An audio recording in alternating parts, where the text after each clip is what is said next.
hola, por aquí Ismael Cala, bienvenidos una vez más a Querer es Poder. ¿Cómo están mis amigos queridos de todos los rincones de este bello Paraguay, a donde llegamos a través de la pantalla de C9N y tenemos oportunidad de dialogar con grandes personalidades del país que nos acercan nuestros amigos de Vamos por Más Producciones, Rodolfo González Friedman y mi querida amiga, su esposa, Marlucy Bordón.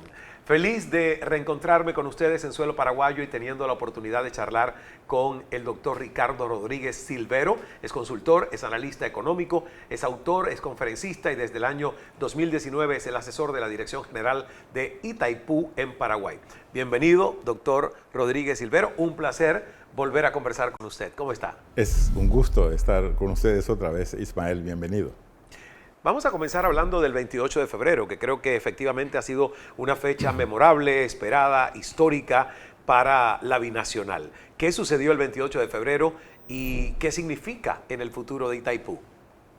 El 28 de febrero, ambos gobiernos o las altas partes contratantes de la Itaipú binacional, que son Paraguay y Brasil, han cancelado totalmente la deuda en la que había incurrido la entidad binacional para financiar la construcción de la represa hidroeléctrica. Es decir, después de esa fecha, el pasado 28 de febrero, nosotros estamos en condiciones de decir que la propiedad de la represa hidroeléctrica es totalmente nuestra, es decir, nuestra en el sentido binacional. Es paraguaya y brasileña y paraguaya a la vez. Para los que nos están viendo y podamos compartir esto de una manera simple, ¿verdad? A nivel país, yo quiero que usted me traduzca lo que en una casa alguien puede decir. Por ejemplo, recibe un préstamo de un banco para comprar su casa y su casa no es propia, es del banco hasta que uno no cubre toda la hipoteca de ese pago. Exactamente. Eso es lo mismo que estamos diciendo. Es lo mismo que estamos diciendo, ya no hay deuda que pagar, todo ha sido pagado. Y por lo tanto ambos países pueden hablar propiamente, con propiedad, Sí, valga la redundancia, de que la represa hidroeléctrica les pertenece 100%. y se dice fácil, pero yo estaba leyendo y sé que hubo una estrategia, que esto se hizo pensando en etapas, que se puso la fecha del 2023 y que por eso se está celebrando una victoria porque se ha logrado la cancelación de la deuda en el 2023, se hicieron estrategias financieras para reducir los intereses, o sea, suena muy fácil decirlo, pero creo que hubo un trabajo para poder llegar a celebrar este hito, ¿correcto? Y ese trabajo empezó en los años 60 del siglo pasado, cuando ambas partes, digamos, Brasil y Paraguay, empezaron a dialogar tan solo de la posibilidad en aquel entonces remota de que se pudiese construir una represa hidroeléctrica. Lo primero que había que hacer es presentar un proyecto de represa hidroeléctrica, hacer una cuantificación del capital que se necesitaría para poder construirla, conseguir esos fondos, dar deudoría y codeudoría a esos fondos y obtenerlos tanto de fuentes brasileñas, porque las fuentes paraguayas, como país relativamente pequeño y pobre, en aquella época más todavía, no estaba en condiciones de ofrecer. El Brasil por sí mismo, por cuenta propia, tuvo que contraer esos préstamos y lo hizo también a nivel internacional de numerosas instituciones financieras internacionales para hacer posible esta represa. Eso se ha conseguido, se ha pagado absolutamente todo y ahora ambas partes pueden decir con propiedad: esta represa nos pertenece, por fin podemos hacer con ella lo que nos parezca. Wow. Y a mí me gustaría, Ricardo, que usted, que conoce la historia, le recuerde a todos los paraguayos, pero especialmente a las más jóvenes generaciones, porque en una historia de 50 años hay gente que nació ya con la represa, que la dio por hecho. ¿Cuál era la situación antes de la hidroeléctrica, de la construcción, y por qué muchos afirman que incluso esta iniciativa binacional pudo haber evitado un conflicto bélico entre Brasil y Paraguay? En aquella época, estamos hablando de mediados del siglo pasado, teníamos un conflicto de límites sumamente grave entre Brasil y Paraguay en las alturas de los saltos del Guairá. Son unos saltos bellísimos, dicho sea de paso, eran, porque con la construcción de la represa, el agua de la represa que fue subiendo terminó por cubrir justamente lo que era conflicto de límites. Se cubrieron esos saltos del Guairá por donde pasaba una línea divisoria de frontera entre Paraguay y Brasil, en la que ambos países nunca pudieron ponerse de acuerdo. Entonces, con esto surgió la idea mágica. Construyamos una represa gigantesca, incluso la mayor del mundo. ¿A quién se le ocurrió la idea? ¿A Brasil o a Paraguay? La idea original la tuvo Brasil, pero se transmitió de inmediato a Paraguay. Solo que lo curioso, Ismael, es que en aquella época del lado paraguayo había mucha resistencia por construir esa represa y por lado brasileño también. Es decir, no solamente hubo que convencerse los que eran partidarios de la represa de que con ello se solucionaba un conflicto de límites, sino que también había que convencer dentro de Paraguay y dentro de Brasil la conveniencia de que esto se haga binacionalmente. Porque muchos en Brasil decían, ¿para qué binacional si podemos hacerlo nosotros solos? Y en Paraguay nosotros aquí nos preguntábamos también, ¿nos conviene o no hacer esto con Brasil sabiendo que nosotros podemos aportar relativamente poco en igualdad de condiciones, ¿verdad? Cierto que se ponen las aguas y que Paraguay tiene soberanía sobre las aguas y tal, pero aparte de eso Paraguay ha puesto también mucho cuando se llegó al acuerdo final de construir la represa para que todo funcionara una maravilla, ¿no? Qué interesante, porque además habla de la colaboración más allá del partidismo político, porque en 50 años, tanto en Brasil como en Paraguay, ha habido alternancia de partidos múltiples. Y la represa sigue siendo un proyecto que tiene un propósito común de ser sostenible, de ser rentable y además de crear bienestar a ambas sociedades y países. En aquella época se hablaba de un proyecto, ahora ya es realidad total. Tenemos la represa hidroeléctrica 100% en funcionamiento, sigue siendo una de las más poderosas represas hidroeléctricas del mundo con energía limpia y renovable. Es decir, hay muchos activos tangibles e intangibles que han puesto en realidad real la existencia de la represa hidroeléctrica. Con este pago final, entonces, digamos que Brasil y Paraguay, en manera de operación, siguen estando en la misma estrategia, o eso cambia. La cancelación de la deuda cambia en algo la manera en que se venía operando la usina. Va a ser una continuación de binacionalidad. Okay. Los criterios rectores de la represa hidroeléctrica de Itaipú son los de la binacionalidad permanente,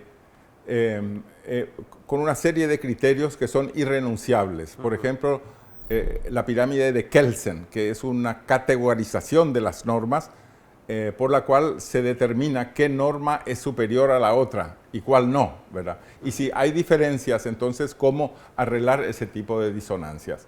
Lo que hay que decir claramente, aunque parezca un trabalenguas, es que ambos países se pusieron de acuerdo en que esto sea una persona jurídica de derecho público internacional que adopta la figura de condominio indiviso e indivisible bajo el régimen del costeo del pasivo. Todo eso vamos a explicarlo oportunamente en el transcurso de esta entrevista. Sí. Pero lo fundamental es que el criterio de la binacionalidad es determinante y permanente. La pirámide de Kelsen hay que determinar qué normas son superiores a otras. Y otra cosa que es sumamente importante es saber que rige la irretroactividad de las normas. Es decir, una norma no es retroactiva. O sea, una nueva norma, exacto, una nueva norma comienza desde el punto de vista presente de cuando se emite, no va al pasado. No va al pasado. Y si hay normas diferentes que afectan la relación de ambos países, no solamente en la represa hidroeléctrica, sino en términos de relacionamiento económico y financiero también, si hay leyes que son posteriores a otras, estas leyes posteriores a las otras no pueden regir retroactivamente. Por eso hay que poner orden en las normas. De allí la importancia de la pirámide de Kelsen. Todo esto suena así muy complicado, pero vamos a deletrear. Pero la pirámide de Kelsen, ¿por qué no la explica? Yo mismo quiero saber un poco más. Sí. ¿De qué va esa pirámide? ¿Es algo que se aplica en organizaciones o es algo que es solo para la binacional? Porque la verdad que quiero ilustrarme. es una norma jurídica que prevalece internacionalmente. Ok. Todas las naciones se rigen por principios y Sí. prácticas jurídicas. Sí. Y la pirámide de Kelsen establece qué normas son superiores a otra en un proceso de graduación que se desarrolla en la teoría y en la práctica, en la ejecución. Es decir, la pirámide de Kelsen nos está diciendo, si tenemos una constitución nacional Sí. que rige desde el año X, pero tenemos un ordenamiento jurídico binacional que ha surgido antes y que además está regido por normas internacionales también, porque estamos hablando de una empresa binacional. Claro. Hay que poner un poco de orden dentro de todo eso, y ahí es que funciona bien la pirámide de Kelsen. Es poner orden en el Y relacionamiento en ese de las caso, normas. ¿cuál prevalecería? De acuerdo al ejemplo concreto que usted ha dado. Una constitución nacional, pero el segundo ejemplo que puso, que es algo, una normativa entre los dos países que es anterior, Y que es derecho público internacional. ¿hay cuál es superior? Esta otra. La ley por la cual la entidad binacional Itaipú Sí. lanza la binacionalidad es anterior a la promulgación de la Constitución Nacional. Ok.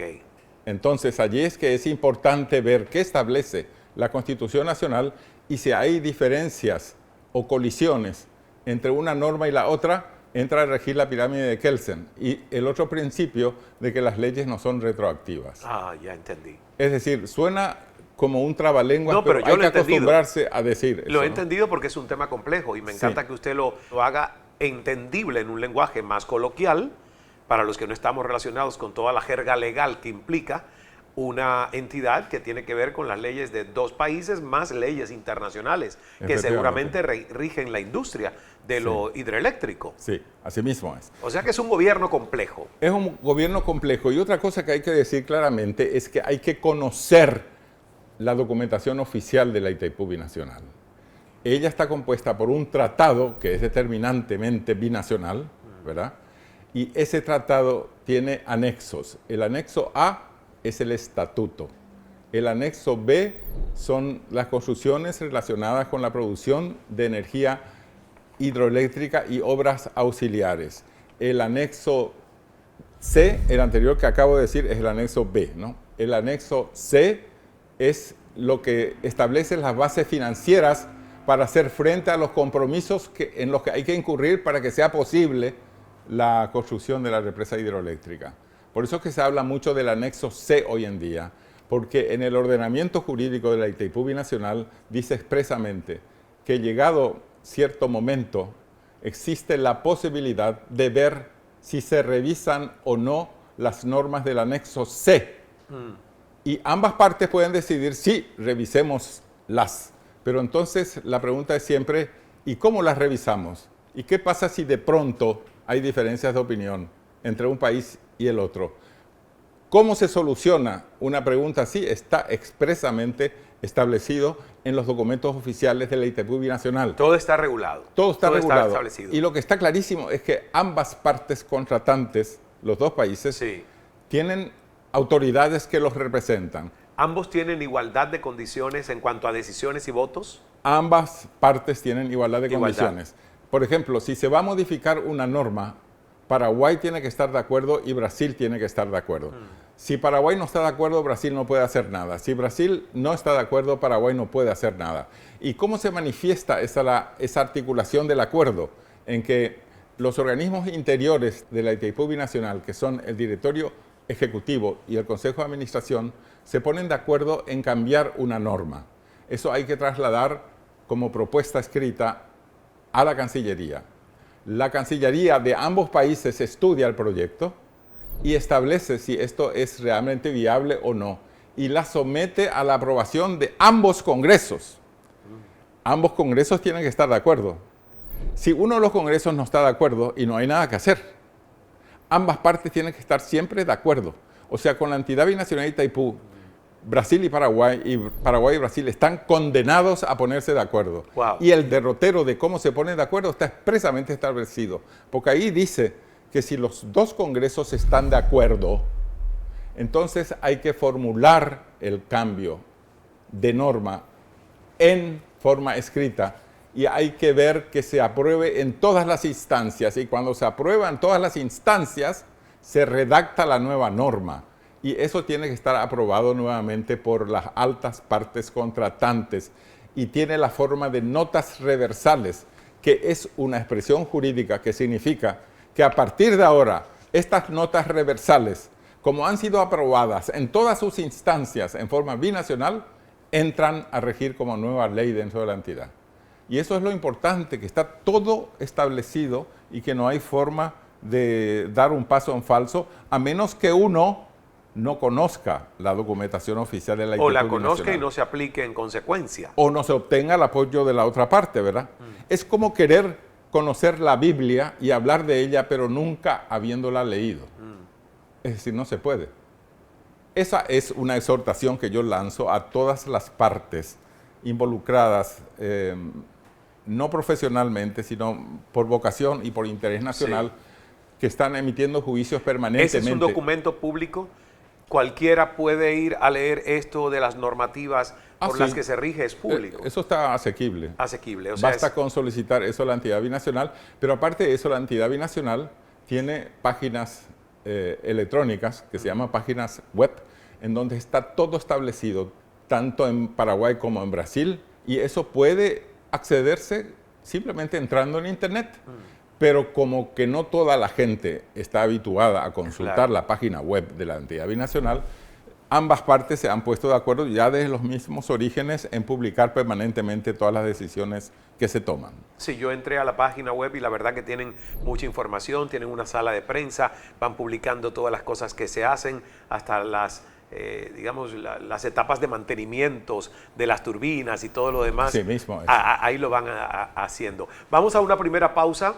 Esta conversación tendrá dos partes. Estamos viendo y conversando con el doctor Ricardo Rodríguez Silvero, es el asesor de la Dirección General de Itaipú aquí en Paraguay. Y el próximo domingo vamos a tener la segunda parte, porque es que media hora no nos va a ser suficiente para conversar. Es un tema complejo y yo creo que tanto los brasileros como los paraguayos, ambos necesitan saber la historia, necesitan saber cómo opera, y necesitan saber también el beneficio y el aporte, no solo a la electricidad de ambos países y a la energía, sino también los programas de desarrollo y responsabilidad social que Itaipú tiene. Así que tenemos mucho más de qué hablar. No se me vaya, regresamos en un 2x3. A querer es poder.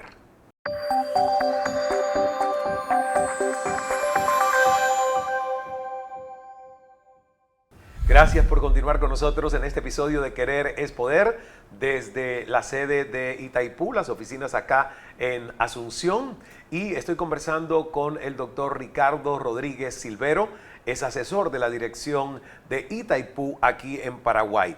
Pero además, no es solo el asesor ahora, tiene usted una historia de muchos años con Itaipú, porque en la década de los 90 fue miembro del Consejo de Administración de Itaipú, ¿correcto? Así fue, hace ya un tercio de siglo. Y me dicen que se ve más joven ahora. Por eso da gusto ser entrevistado así, Ismael. Bueno, hay que mantener a nuestros invitados alegres y optimistas. Entonces, ¿qué aprendió cuando estuvo dentro del Consejo de Administración y cómo ve que evolucionó la entidad años después, ahora que es asesora de la dirección? Y yo veo que se ha producido un tremendo progreso en el entendimiento binacional entre ambas altas partes contratantes. Siempre hubo problemas, pero eso es normal en cualquier empresa, y siendo una de las empresas más grandes del mundo, ni qué decir. Entonces, de pronto surgían diferencias de opinión y había que discutir. Y hay veces que se discutía y no se llegaba a ningún acuerdo. Entonces moría la iniciativa. Hay casos en los cuales se ha pedido al Brasil una modificación tal y cual que no tuvo la aprobación en su tiempo del Congreso brasileño, y Paraguay tuvo que olvidarse de eso. Pero con el transcurso de los años se solucionó el problema sin ningún inconveniente. Es decir, aquí la ventaja está en que, como nada puede ser resuelto sin que ambas altas partes contratantes estén de acuerdo, y hay que ponerse de acuerdo. Sí. Entonces, sí, pero es un matrimonio que ha funcionado ¿Cuántos matrimonios no han funcionado y no se ponen de acuerdo? Entonces, es un éxito. Y yo creo que hay que decir que es un éxito binacional también. Así es. Porque se ha puesto en tela de juicio mucho dentro de la administración de la Itaipú Binacional, pero se puede sacar siempre algo en limpio. Al final se han puesto siempre de acuerdo, incluso en aquellas cosas que parecían sumamente difíciles de encontrar un denominador común. Y eso es una gran ventaja, ver que es posible un entendimiento binacional en épocas de crisis. Y en épocas de no crisis, es decir, cuando ya se ha solucionado el problema, es mucho más fácil ir más rápidamente aún, ¿no? Claro. En otras palabras, es digno de destacar lo siguiente, Ismael. Nosotros hemos tenido la suerte con Brasil de haber tenido en Brasil un buen partner. Y hay que decir con todas las letras que también hemos tenido la suerte de poder decir que a la inversa también. Es decir, siempre hemos estado en la Itaipú Binacional para ayudar a Brasil en sus eternos líos cambiarios, con sus diversas monedas y tal. Hubo un momento en que Paraguay tuvo que acudir en auxilio de Brasil para ponerse de acuerdo en tanta volatilidad cambiaria, porque el Brasil hubo un momento que tenía varias monedas y con varias denominaciones. Es cierto que no simultáneamente, pero sí en el transcurso de los años iban cambiando. Hubo que encontrarse una solución. Y recuerdo muy bien que en aquella época el general Stroessner, que era el presidente de la República y también encargado de las decisiones en la Itaipú Binacional, con el ingeniero de Bernardi, que escribió Historia, que dicho se pasó, tiene un libro magnífico, que es la mejor forma de entender la Itaipú Binacional. El libro de Bernardi sigue siendo un gran libro, así como se ha vuelto también un gran libro de consulta, el libro del presidente Wasmosy, que fue presidente en los años 90 también. Es decir, Wasmosy tuvo la suerte en su destino de haber sido jefe de la empresa de construcción que llevó a cabo la finalización de la obra de Itaipú, pero simultáneamente tuvo la suerte de poder ser también presidente de la República. Es decir, él ha lanzado hace algunos meses apenas un libro que es, a mi parecer, de consulta obligatoria, porque aborda absolutamente todos los temas y lo hace sin ambajes. Es decir, se entiende. Yo recomiendo con alto nivel de prioridad a los que están dudando de algo que si no encuentran la respuesta en el libro del ingeniero Enzo de Bernardi, la va a encontrar en el libro del expresidente Wasmosy. Y habiendo dicho eso, yo quisiera señalar lo siguiente. Llega la hora de las definiciones. Brasil tiene ahora un nuevo presidente de la República. Sí. El presidente ya ha tomado decisiones con respecto a la Itaipú. Ya designó, ¿no? El director. Ya ha designado al canciller, que se va a encargar, por supuesto, de mover los hilos de la Itaipú Binacional. El canciller estuvo muy expresivo, extendiendo el deseo del presidente de Brasil de llevar a cabo todas las conversaciones necesarias para que Brasil y Paraguay demuestren en la práctica, también Paraguay y Brasil, que son en este emprendimiento no solamente binacionales, sino que son países hermanos que han sorteado un montón de dificultades y que han demostrado en la práctica de que se tienen el uno al otro para solucionar los problemas. Y yo creo que es lo mejor que se puede decir de la Itaipú Binacional en ese contexto. ¿Por qué? Porque ahora hubo cambio de gobierno en Brasil y próximamente va a haber un cambio de gobierno en Paraguay. Y se designa un nuevo liderazgo por parte de Paraguay para la binacional. Exactamente. Y bueno, y los cambios de gobierno llevan consigo nuevas autoridades en la Itaipú Binacional también, que tienen que ser introducidas también en ¿Da susto eso? Digo, internamente, a los líderes ejecutivos, a todos los colaboradores, cada vez que hay cambio de gobierno, hay un pequeño sustillo de decir que quien venga nos entenderá, comprenderá la complejidad y la naturaleza de este gobierno compartido. Con toda la experiencia recogida en la relación binacional entre ambos países, yo creo que hay motivos de optimismo. No es la primera vez que se cambian gobiernos, se han cambiado gobiernos muchísimas veces y siempre se han logrado acuerdos en la práctica también. Y como el año pasado, el 15 de agosto, y aquí estamos entrando en un tema crítico, el 15 de agosto del año pasado, ambos países se pusieron de acuerdo en la tarifa de la energía, habiendo decidido previamente cuál es el presupuesto de la entidad.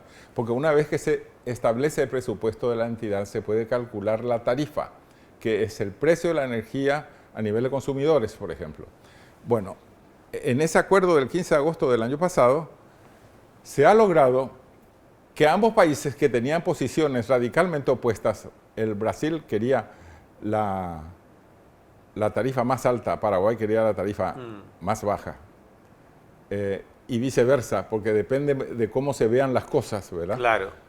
También Paraguay podría querer la tarifa más alta si es que Brasil con la tarifa más baja realiza cierto tipo de tareas. Lo que se pudo lograr ha sido óptimo, porque se tocó el nervio sensible de la ITIPU binacional y se pusieron de acuerdo en una tarifa intermedia. Es decir, se solucionó el problema. Se llegó, como se dice, ni vamos a tu extremo, ni quiero que camines tú a mi extremo.